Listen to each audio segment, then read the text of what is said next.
Hi, I'm Ann Snow here at Indo Expo in Denver, Colorado, and I was going to talk about the new Blueprint Atmospheric Digital Controller. The Blueprint Atmospheric Controller controls temperature, humidity, and CO2 all in one unit. Both units come with a 15-foot remote sensor so you can get accurate readings inside the middle of your grow room.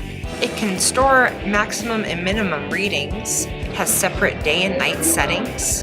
The green LED display means that your plants don't have any interference in the night cycle when your lights are off. It has 4 dedicated NEMA 515 receptacles. These are our new spring-loaded outlets.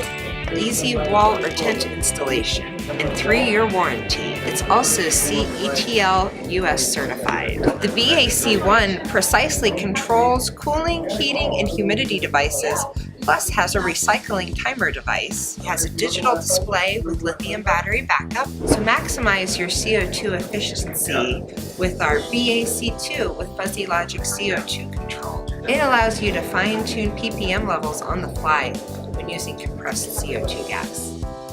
It is CETL US certified.